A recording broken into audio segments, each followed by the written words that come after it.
Berkshire Hathaway Inc. News release. For immediate release November 10th, 2025. Omaha, Nebraska. Today, Warren E. Buffett converted 1,800 A shares into 270,000 B shares in order to give these B shares to 4 family foundations. 150,000 shares to the Susan Thompson Buffett Foundation and 400,000 shares to each of the Sherwood Foundation, the Howard G. Buffett Foundation, and Novo Foundation. These donations have been delivered today. Mr. Buffett's comments to his fellow shareholders follow. To my fellow shareholders, I will no longer be writing Berkshire's annual report or talking endlessly at the annual meeting.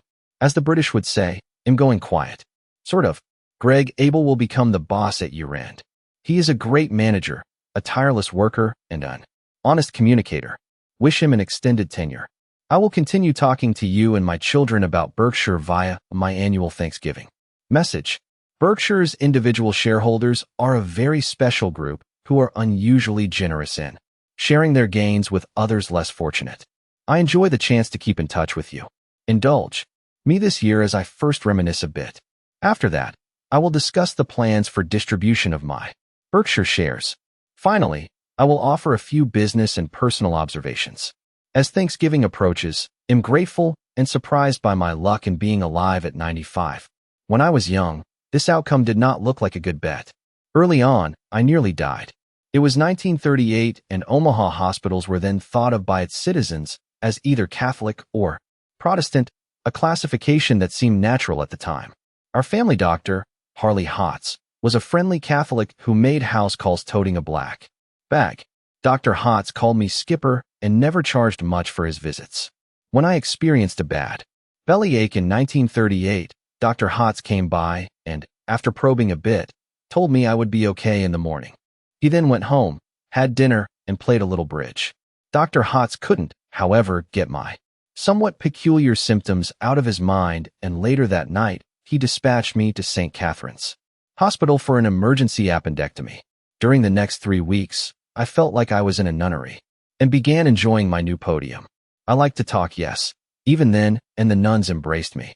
To top things off, Miss Madsen, my 3rd grade teacher, told my 30 classmates to each write me a letter. I probably threw away the letters from the boys, but read and reread those from the girls. Hospitalization had its rewards. The highlight of my recovery, which actually was dicey for much of the first week, was a gift from my wonderful Aunt Edie. She brought me a very professional-looking fingerprinting set, and I promptly fingerprinted all of my attending nuns. I was probably the first Protestant kid they had seen at St. Catherine's, and they didn't know what to expect. My theory, totally nutty, of course, was that someday a nun would go bad and the FBI would find that they had neglected to fingerprint nuns. The FBI and its director, J. Edgar Hoover, had become revered by Americans in the 1930s, and I envisioned Mr. Hoover himself coming to Omaha to inspect my invaluable collection. I further fantasized that J. Edgar and I would quickly identify and apprehend the wayward nun. National fame seemed certain. Obviously, my fantasy never materialized.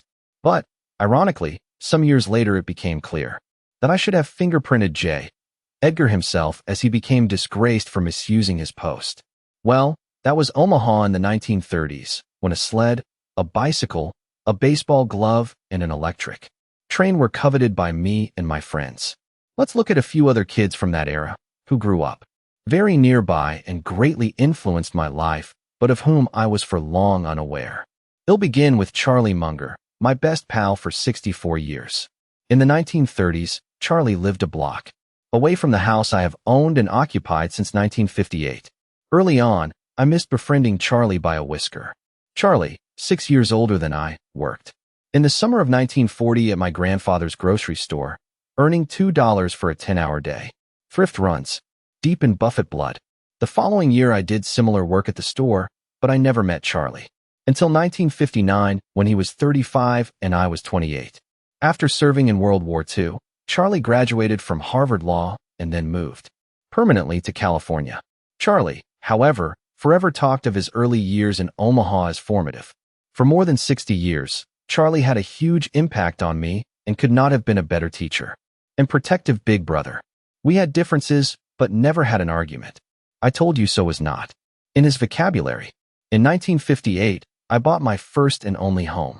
Of course, it was in Omaha, located about 2 miles from where I grew up, loosely defined, less than 2 blocks from my in-laws, about 6 blocks from the Buffett grocery store, and a 6-7-minute drive from the office building where I have worked for 64 years. Let's move on to another Omahan, Stan Lipsey. Stan sold the Omaha Sun newspapers, weeklies to Berkshire in 1968, and a decade later moved to Buffalo at my request. The Buffalo Evening News, owned by a Berkshire affiliate, was then locked in a battle to the death with its morning competitor, who published Buffalo's only Sunday paper. And we were losing. Stan eventually built our new Sunday product, and for some years our paper formerly hemorrhaging cash earned over 100% annually pre-tax on our $33 million investment. This was important money to Berkshire in the early 1980s. Stan grew up about 5 blocks from my home. One of Stan's neighbors was Walter Scott, Jr. Walter, you will remember, brought Mid-American Energy to Berkshire in 1999. He was also a valued Berkshire director until his death in 2021 and a very close friend. Walter was Nebraska's philanthropic leader for decades, and both Omaha and the state carries his imprint. Walter attended Benson High School, which I was scheduled to attend as well until my dad surprised everyone in 1942 by beating a 4-term incumbent in a congressional race. Life is full of surprises. Wait, there's more. In 1959, Don Keogh and his young family lived in a home located directly across the street from my house and about 100 yards away from where the Munger family had lived. Don was then a coffee salesman but was destined to become president of Coca-Cola as well as a devoted director of Berkshire. When I met Don, he was earning $12,000 a year while he and his wife Mickey were raising 5 children, all destined for Catholic schools with tuition requirements. Our families became fast friends. Don came from a farm in northwest Iowa and graduated from Omaha's Creighton University. Early on, he married Mickey, an Omaha girl. After joining Coke, Don went on to become legendary around the globe. In 1985, when Don was president of Coke, the company launched its ill-fated new Coke. Don made a famous speech in which he apologized to the public and reinstated old Coke. This change of heart took place after Don explained that Coke incoming mail addressed to Supreme Idiot was promptly delivered to his desk. His withdrawal speech is a classic and can be viewed on YouTube. He cheerfully acknowledged that, in truth, the Coca-Cola product belonged to the public and not to the company. Sales subsequently soared. You can watch Don on charliearost.com in a wonderful interview. Tom Murphy and K. Graham have a couple of gems as well. Like Charlie Munger, Don forever remained a Midwestern boy, enthusiastic, friendly, and American to the core. Finally, Ajit Jain, born and raised in India, as well as Greg Abel, are Canadian so-to-be. Each lived in Omaha for several years late in the 20th century. Indeed, in the 1990s, Greg lived only a few blocks away from me on Farnham Street, though we never met at the time. Can it be that there is some magic ingredient in Omaha's water? I lived a few teenage years in Washington, D.C. when my dad was in Congress, and in 1954 I took what I thought would be a permanent job in Manhattan. There I was treated wonderfully by Ben Graham and Jerry Newman and made many lifelong friends. New York had unique assets and still does. Nevertheless, in 1956, after only 1 year, I returned to Omaha, never to wander again. Subsequently, my 3 children, as well as several grandchildren, were raised in Omaha. My children always attended public schools, graduating from the same high school that educated my dad. Class of 1921, my first wife, Susie, class of 1950, as well as Charlie, Stan Lipsey, Irv and Ron Blumkin, who were key to growing Nebraska Furniture Mart, and Jack Ringwalt, class of 1923, who founded National Indemnity and sold it to Berkshire in 1967, where it became the base upon which our huge PC operation was constructed. Our country has many great companies, great schools, great medical facilities, and each definitely has its own special advantages along with talented people. But I feel very lucky to have had the good fortune to make many lifelong friends, to meet both of my wives, to receive a great start in education at public schools, to meet many interesting and friendly adult Omahans when I was very young, and to make a wide variety of friends in the Nebraska National Guard. In short, Nebraska has been home. Looking back, I feel that both Berkshire and I did better because of our base in Omaha than if I had resided anywhere else. The center of the United States was a very good place to be born, to raise a family, and to build a business. Through dumb luck, I drew a ridiculously long straw at birth. Now let's move on to my advanced age. My genes haven't been particularly helpful. The family's all-time record for longevity, admittedly family records get fuzzy as you work backwards, was 92 until I came along. But I have had wise, friendly, and dedicated Omaha doctors, starting with Harley Hotz, and continuing to this day. At least 3 times, my life has been saved, each with doctors based within a few miles from my home. I have given up fingerprinting nurses, however. You can get away with many eccentricities at 95, but there are limits.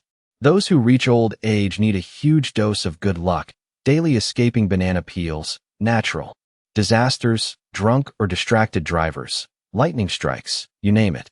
But Lady Luck is fickle and no other term fits wildly unfair.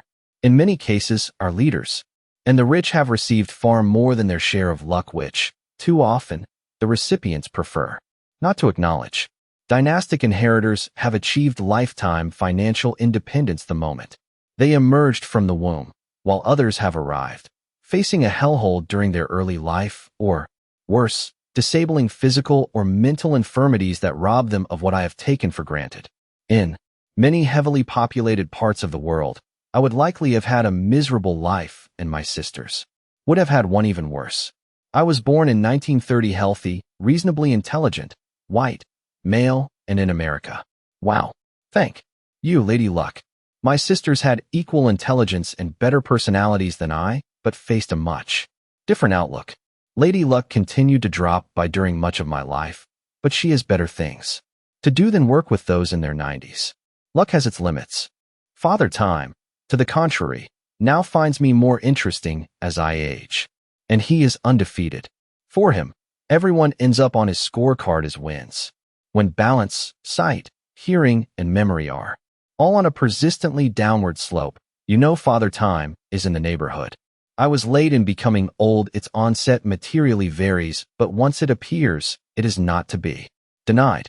To my surprise, I generally feel good. Though I move slowly and read with increasing difficulty, I am at the office 5 days a week where I work with wonderful people. Occasionally I get a useful idea or am approached with an offer we might not otherwise have received.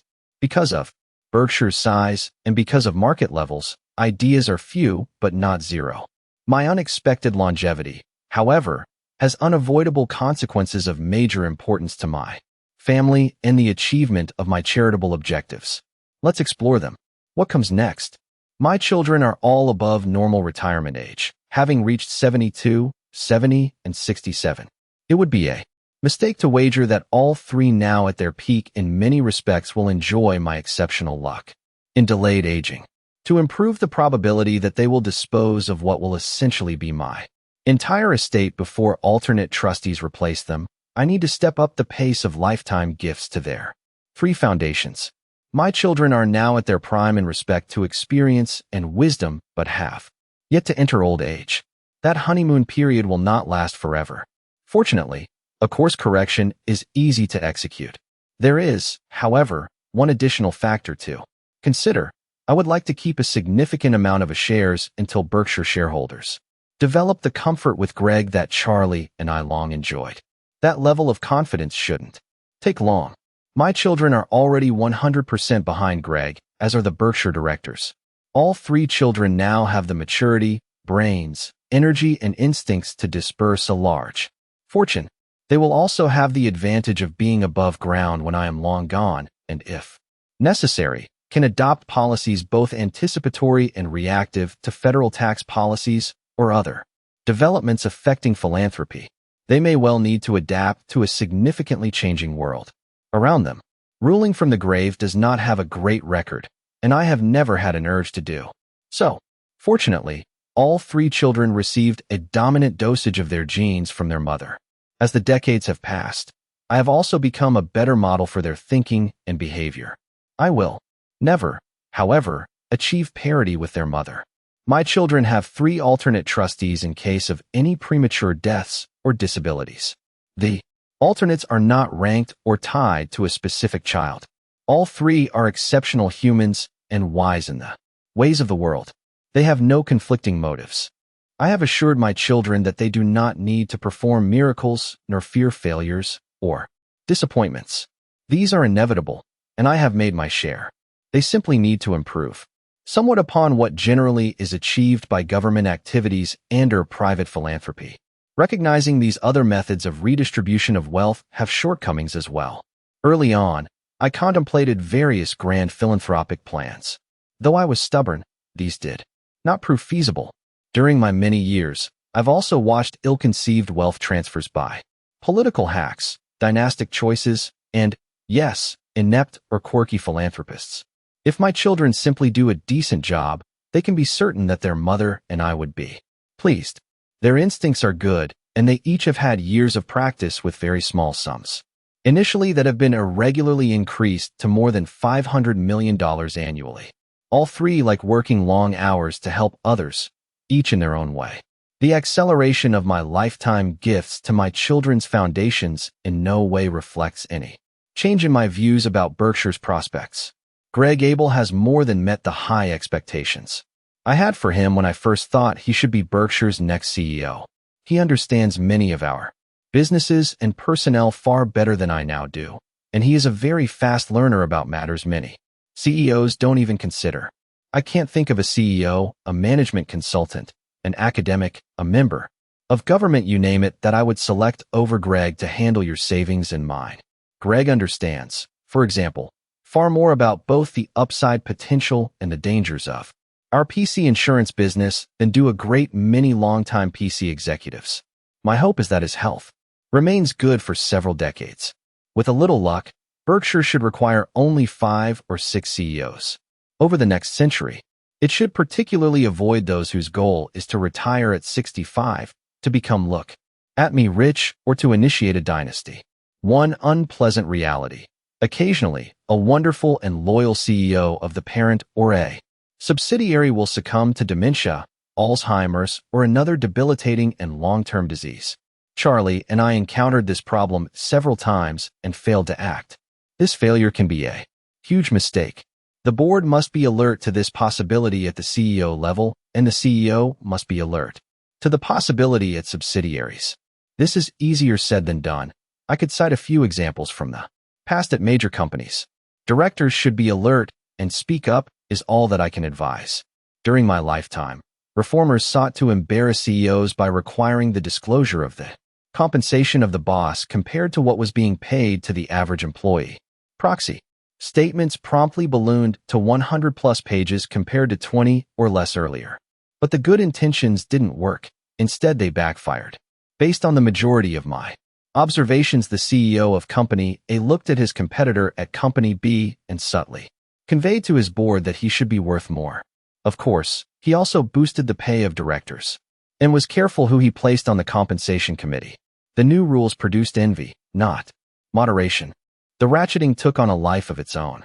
What often bothers very wealthy CEOs, they are human, after all, is that other CEOs are getting even richer. Envy and greed walk hand in hand. And what consultant ever recommended a serious cut in CEO compensation or board payments? In aggregate, Berkshire's businesses have moderately better than average prospects, led by a few non-correlated and sizable gems. However, a decade or two from now, there will be many companies that have done better than Berkshire. Our size takes its toll. Berkshire has less chance of a devastating disaster than any business I know. And Berkshire has a more shareholder-conscious management and board than almost any company with which I am familiar, and I've seen a lot. Finally, Berkshire will always be managed in a manner that will make its existence an asset to the United States and eschew activities that would lead it to become a supplicant. Over time, our managers should grow quite wealthy. They have important responsibilities, but do not have the desire for dynastic or look-at-me wealth.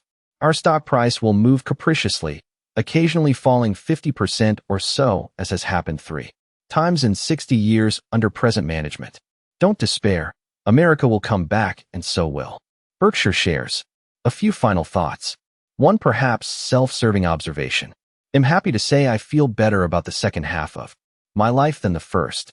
My advice: don't beat yourself up over past mistakes. Learn at least a little from them and move on. It is never too late to improve. Get the right heroes and copy them. You can. Start with Tom Murphy. He was the best. Remember Alfred Nobel, later of Nobel Prize fame, who reportedly read his own obituary. That was mistakenly printed when his brother died, and a newspaper got mixed up. He was horrified at what he read and realized he should change his behavior. Don't count on a newsroom mix-up. Decide what you would like your obituary to say and live the life to deserve it. Greatness does not come about through accumulating great amounts of money, great amounts of publicity, or great power in government. When you help someone in any of thousands of ways, you help the world. Kindness is costless, but also priceless. Whether you are religious or not, it's hard to beat the golden rule as a guide to behavior. I write this as one who has been thoughtless countless times and made many mistakes, but also became very lucky in learning from some wonderful friends how to behave better. Still a long way from perfect, however. Keep in mind that the cleaning lady is as much a human being as the chairman. I wish all who read this a very happy Thanksgiving. Yes, even the jerks, it's never too late to change. Remember to thank America for maximizing your opportunities. But it is inevitably capricious and sometimes venal in distributing its rewards. Choose your heroes very carefully and then emulate them. You will never be perfect, but you can always be better. About Berkshire. Berkshire Hathaway and its subsidiaries engage in diverse business activities, including insurance and reinsurance, utilities and energy, freight rail transportation, manufacturing, services, and retailing.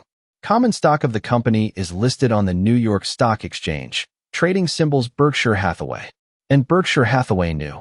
End.